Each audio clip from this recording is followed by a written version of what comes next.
สวัสดีครับวันนี้เราจะพามาดูวิธีการซ่อมเรือนใหม่วีโก้นะครับเห็นไหมครับอาการไฟทีเบลกระพริบนะฮะก็ไม่ยากนะครับตัวนี้ซีเสื่อมนะฮะชุดหนึ่งมันก็จะมีอยู่5ตัวนะครับนะฮะอันนี้เราทำให้ดูนะครับ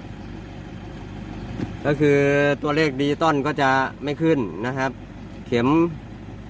ไมค์ก็ไม่ขึ้นเข็มรอบวัดรอบก็ไม่ขึ้นนะครับเข็มความร้อนก็ไม่ขึ้นแล้วก็เข็มน้ำมันนะครับที่สำคัญนี่ก็คือปัญหานะครับทำให้การขับรถนี้มีความเสี่ยงนะครับขั้นแรกนะครับเราก็จะดับเครื่องก่อนนะฮะแล้วก็ปลดขั้วแบตเตอรี่ก่อนนะฮะดูนะครับ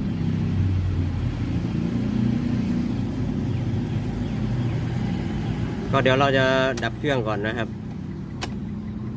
แล้วก็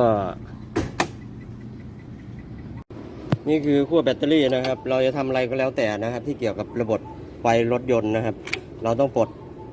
แบตเตอรี่ออกก่อนนะครับปลดเลยนะครับ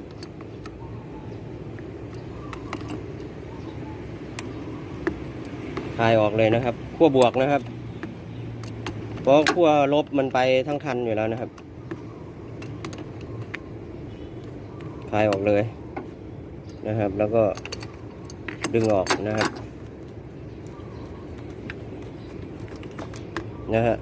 ออกมาแล้วนะครับขั้วบวกนะฮะนี่คือวิธีที่ถูกต้องนะครับคราวนี้เราก็จะไปถอดเรือนไม้นะครับอันนี้ขั้วลบนะครับค้างไว้ถอดออกแต่ขั้วบวกนะครับนี่บวกนะครับเห็นป่ะตัวเลขมันสีแดงกดครับ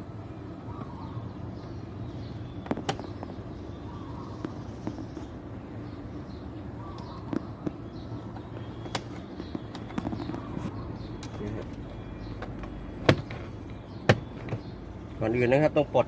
คอมันลงนะครับมันจะมีตัวดึงอยู่นะครับตรงนี้นะครับปลดคอมันลงนะครับเพื่อที่จะเอาพวงมาลัยลงมันจะได้ไม่บัง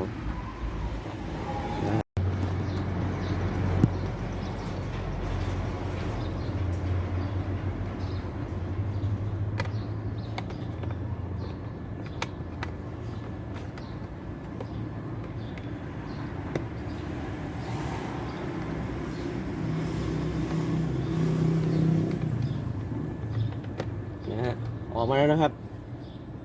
ตัวหนึ่งนะครับวางไว้ที่เบาะคราวนี้เราก็ถอดชุดนี้ออกเลยนะครับ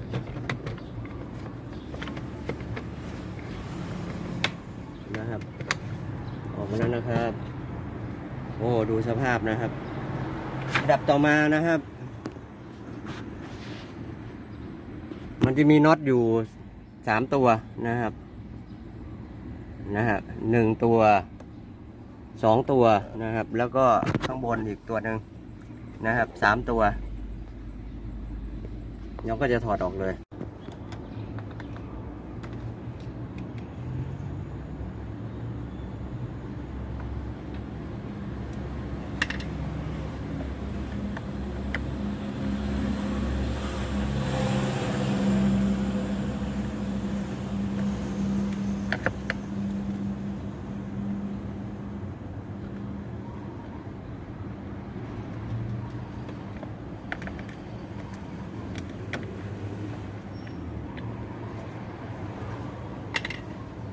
ตัวหนึ่งนะครับข้างใต้